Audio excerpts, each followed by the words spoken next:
مولانا doctor club صادق صاحب مرحوم 11 اکتوبر سن 1996 کے ایک خطبے میں فرماتے ہیں، برادران عزیز، ہمارا جسم تو اسلام کا ہے مگر دماغ ہمارے یہاں جاہلیت، کفر و نفاق اور فسق و فجور کا ہے۔ جسم ہمارا اسلامی ہے لیکن فکر ہماری بالکل جاہلانہ ہے۔ دیکھیے، ہمارے یہاں یہ بات پھیلائی جا رہی ہے کہ ہم نماز نہیں پڑھتے لیکن ہمارا عقیدہ تو صحیح ہے، اس لیے ہم جنت میں جائیں گے۔ ہم نماز نہیں پڑھتے لیکن ہمارا عقیدہ درست ہے، اس لیے ہماری نجات ہو جائے گی۔ ہم غیبت کرتے ہیں لیکن ہمارا عقیدہ صحیح ہے، اس لیے ہم جنت میں چلے جائیں گے۔ ہم جھوٹ بولتے ہیں مگر کیونکہ عقیدہ ہمارا درست ہے اس لیے ہم جنت میں جائیں گے۔ نعوذ باللہ، نعوذ باللہ۔ ہم شراب پئیں، جوا کھیلیں، مولا کا مال لوٹیں، وقف کی جائیدادیں کھا جائیں، سب کچھ کرتے جائیں مگر کیونکہ ہمارا عقیدہ صحیح ہے اس وجہ سے ہم جنت میں جائیں گے۔ میں آپ سے یہ سوال کرنا چاہتا ہوں کہ کیا یہ فکر رکھنا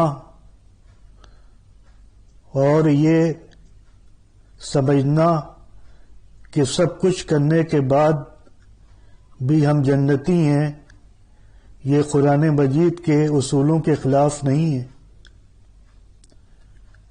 برادران عزیز، مسئلہ یہی ہے کہ ہم کو علم ہی نہیں ہے، ہم کو معلوم ہی نہیں ہے کہ قرآن مجید کا پیغام ہے کیا۔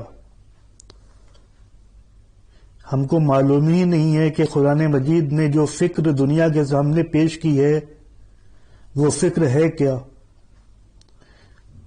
ہمارے دماغوں میں یہ بھر دیا گیا ہے جس کی وجہ سے ہم یہ سمجھنے لگے ہیں کہ ہم اس دنیا میں جو چاہے کریں مگر کیونکہ ہمارا عقیدہ صحیح ہے اس لیے ہم نجات یافتہ ہیں،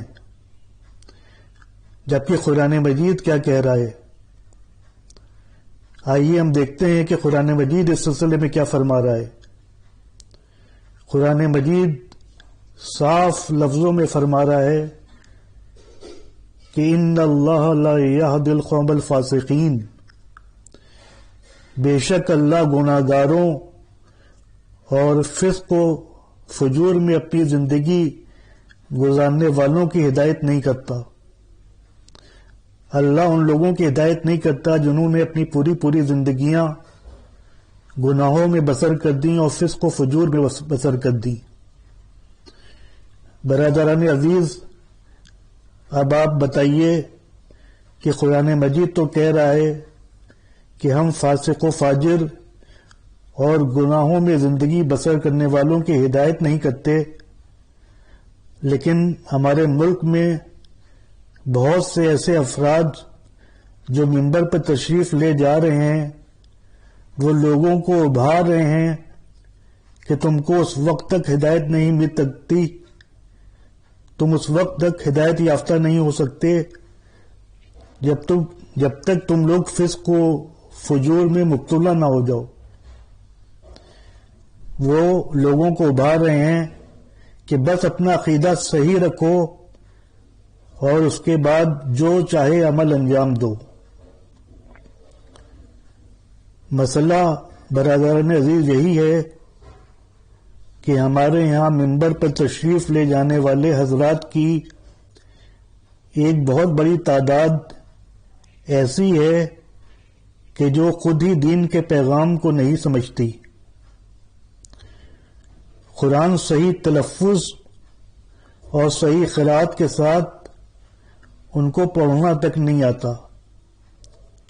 ایک بہت بڑی تعداد ایسے افراد کی ہے جو قرآن صحیح طریقے سے پڑھ نہیں سکتے۔ تو جو خود قرآن صحیح طریقے سے اور درست طریقے سے پڑھ نہ سکے وہ لوگوں تک قرآن کے صحیح پیغام کو کیسے پہنچا پائے گا؟ بہرحال یہ ایک بہت سنجیدہ مسئلہ ہے جس کی طرف ہم سب کو فوری دھیان دینے کی ضرورت ہے، ورنہ آگے اس کا نقصان اس قدر ہوگا کہ جس کی ہم توقع بھی نہیں کر سکتے۔ کتاب کا نام خطبات نماز جمعہ، پیج نمبر 208، پبلشر عباس بک ایجنسی، لکھنؤ۔ السلام علیکم ورحمۃ اللہ وبرکاتہ۔